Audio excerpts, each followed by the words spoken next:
నమస్తే welcome to Sakshi cinema this is తుర్కా ధురంధర్ సినిమాతో బిగ్గెస్ట్ బ్లాక్ బస్టర్ కొట్టారు బాలీవుడ్ డైరెక్టర్ ఆదిత్య ధర్ 2019లో ఉరి ది సర్జికల్ స్ట్రైక్ అనే మూవీతో డైరెక్టర్గా పరిచయమైన ఈయన డెబ్యూతోనే అందరి దృష్టిని ఆకట్టుకున్నారు. బెస్ట్ డైరెక్టర్గా నేషనల్ ఫిల్మ్ అవార్డు అందుకొని నేషనల్ వైడ్ అప్లాజ్ అందుకున్నారు. 6 ఏళ్ల గ్యాప్ తీసుకొని ధురంధర్తో ఆడియన్స్ ముందుకొచ్చారు. లాస్ట్ ఇయర్ డిసెంబర్ ఫస్ట్ వీక్లో రిలీజ్ అయిన ఈ సినిమా ఇండియన్ బాక్స్ ఆఫీస్ను షేక్ చేసింది. అయితే ఈ సినిమా కంటే ముందు ఐకాన్ స్టార్ అల్లు అర్జున్తో ఆదిత్య ధర్ ఓ మూవీ చేయాల్సిందట. పుష్పతో అల్లు అర్జున్ ఒక్కసారిగా పాన్ ఇండియా స్టార్గా మారిపోయారు. బాలీవుడ్ టాప్ డైరెక్టర్స్, ప్రొడ్యూసర్స్ బన్నీతో సినిమాలు చేయడానికి ఇంట్రెస్ట్ చూపారు. ఈ క్రమంలో ఆదిత్య ధర్ కూడా బన్నీతో వర్క్ చేయడానికి ట్రై చేసినట్లు తెలుస్తోంది. అప్పట్లోనే ఓ స్టోరీ కూడా నెరేట్ చేశారట. ఇది మహాభారతంలోని అశ్వత్థామ పాత్ర బేస్ చేసుకుని రాసుకున్న స్టోరీ అని ఆదిత్య ధర్ డ్రీమ్ ప్రాజెక్టుగా ప్రచారం జరిగింది. వికీ కౌశల్తో తీస్తారని టాక్ వచ్చినప్పటికీ బన్నీతో తీయడానికి డైరెక్టర్ ఇంట్రెస్ట్ చూపించారట.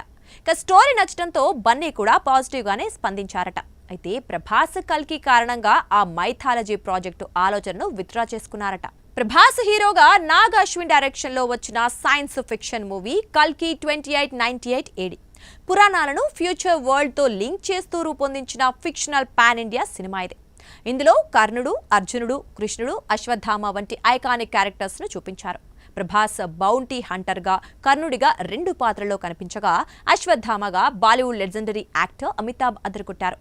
2024లో రిలీజ్ అయిన ఈ సినిమా బాక్సాఫీస్ దగ్గర ఘన విజయం సాధించింది. ఇప్పుడు కల్కి 2 కోసం అందరూ ఆసక్తిగా ఎదురుచూస్తున్నారు. ఇక కల్కి మూవీలో అశ్వత్థామ రోల్ ను హైలైట్ చేయడంతో అల్లు అర్జున్, ఆదిత్య ధర్ కలిసి చేయాలనుకున్న సినిమాను పక్కన పెట్టేశారట. ఆల్రెడీ ఆడియన్స్ చూసేసిన స్టోరీతో సినిమా చేయడం ఎందుకులే అని ఆ ప్రాజెక్టు విషయంలో వెనక్కి తగ్గారని వార్తలొస్తున్నాయి. ధురంధర్ సెన్సేషనల్ సక్సెస్ సాధించిన తర్వాత ఈ విషయం వెలుగులోకి వచ్చింది. కాగా ధురంధర్ సక్సెస్ తర్వాత ఆదిత్య ధర్ తన డ్రీమ్ ప్రాజెక్ట్ ను అల్లు అర్జున్ కు వివరించారని, ఈ ప్రాజెక్టు ప్రస్తుతం చర్చల దశలో ఉందనే మరో న్యూస్ కూడా చక్కర్లు కొడుతోంది. ధురంధర్ 2 తర్వాత ఈ సినిమాపై క్లారిటీ వస్తుందని, బన్నీ ఇప్పటికే కమిట్ అయిన ప్రాజెక్ట్స్ తర్వాత ఉండొచ్చని అంటున్నారు. ఏదేమైనా భవిష్యత్తులో బన్నీ, ఆదిత్య కలిసి వర్క్ చేయాలని ఫ్యాన్స్ కోరుకుంటున్నారు. మరి ఈ క్రేజీ కాంబో సెట్ అవుతుందో లేదో చూడాలి.